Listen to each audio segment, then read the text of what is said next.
ओम शांति। सुनते हैं आज 7 मई 2026 के परमात्मा महावाक्यों से कुछ डिवाइन सीक्रेट्स। आज बाबा कहते हैं कि हम बच्चे ब्रह्मा मुखवंशावली ब्राह्मण हैं।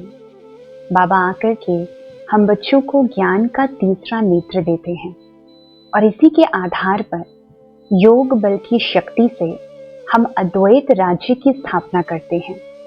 अद्वैत राज्य अर्थात केवल एक का राज्य हो। सतयुग में लक्ष्मी नारायण देवी देवताओं का राज्य होता है।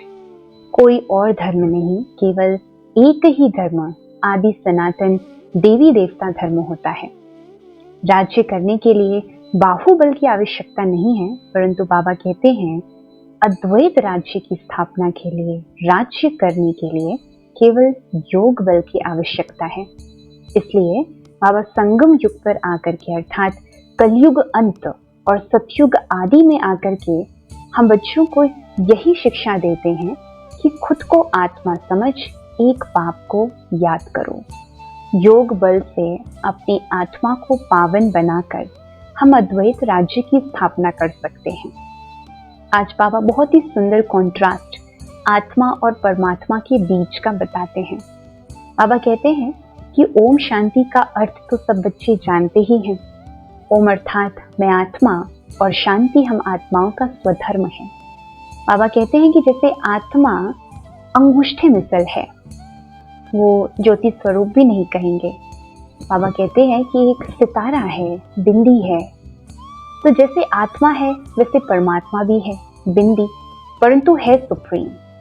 आत्माएं तो इस जन्म मरण के चक्र में इस सृष्टि पर आती हैं, परंतु परमात्मा अंत में आकर के नई दुनिया की स्थापना के लिए केवल एक ही बार शरीर का आधार लेते हैं, ब्रह्मा तन का आधार लेते हैं, परंतु जन्म मरण के चक्र में नहीं आते। इसीलिए बाबा सुख दुख को भोगते भी नहीं हैं, सुख दुख से न्यारे हैं। और यह बहुत बड़ा अंतर है आत्मा और परमात्मा के बीच का। हैं दोनों बिंदी, परंतु जन्म मरण के चक्कर में, सुख दुख के चक्र में बाबा कहते आत्माएं आती हैं लेकिन परमात्मा नहीं। इसीलिए बाबा की महिमा में बहुत सारे शब्द कहे जाते हैं।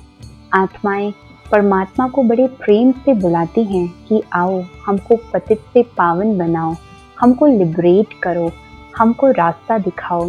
इसीलिए बाबा को ज्ञान का सागर, प्रेम का सागर, आनंद का सागर, पवित्रता का सागर, सद्गति दाता, नॉलेजफुल, ब्लिसफुल, ऐसे अनेक शब्दों से, महिमाओं से हम संबोधित करते हैं। तो बाबा लिबरेटर भी है, गाइड भी है। बाबा कहते हैं कि आत्माओं को यह बात समझनी चाहिए कि योग बल के आधार से ही हम सतयुग में राज्य कर सकते हैं, अद्वैत राज्य की स्थापना, एक धर्म की स्थापना कर सकते हैं। तो बाबा कहते हैं उसके लिए अपने योग बल को बढ़ाना है, अर्थात अपने आप को आत्मा निश्चय कर निश्चित रूप से उस एक ज्योति बाप को याद करना है। बाबा कहते हैं कि सर्विस के लिए बच्चों को यूनिवर्सिटी, हॉस्पिटल खोलनी चाहिए, जैसे जहाँ पर आत्माओं को मानसिक रूप से स्वस्थ बनाया जा सके, जहाँ पर तन और मन को स्वस्थ रखने की विधि अर्थात परमात्मा को याद करने से हम कैसे अपने मन को भी और तन को भी स्वस्थ बना सकते हैं, यह विधि समझ सके। और साथ में यूनिवर्सिटी अर्थात जहाँ पर भविष्य राज्य के अधिकारी बनने की पढ़ाई पढ़ सके, दैवी चलन को समझ सके, धारण कर सके। तो हॉस्पिटल और यूनिवर्सिटी खोलनी है, अर्पण करना है तो सब कुछ सच्चे दिल से अर्पण करना है। तो यह भी आज बहुत ही सुंदर पॉइंट मुरली में बाबा हमको सुनाते हैं कि अगर अर्पण भी करें, तन मन धन जो भी लगाएं वो बड़े प्रेम से लगाएं। तो आज की मुरली से इन सभी बातों को हम अपनी बुद्धि में रखेंगे और विशेष अभ्यास करेंगे योग बल की स्थिति का। जैसे बाबा कहते हैं ज्ञान का तीसरा नेत्र मिला है, अर्थात कई ऐसा ज्ञान हमें स्पष्ट हुआ है आत्मा, परमात्मा और ड्रामा के बीच का, उसे अपनी बुद्धि में फिराना है। आत्मा और परमात्मा को समझकर उसे याद करना है।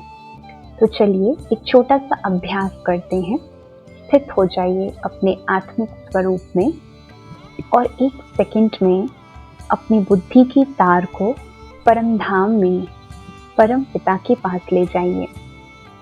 महसूस करिए कि ज्ञान के सागर शिव बाबा से ज्ञान की डायरेक्ट किरणें मुझ आत्मा में समा रही है। पवित्रता की सागर परम प्यारे शिव बाबा से पवित्रता की किरणें मुझ आत्मा में समाती जा रही है। इसी प्रकार सर्व गुणों के सागर से सर्व गुणों की शक्तियाँ किरणों के रूप में मुझ आत्मा में समाती जा रही है।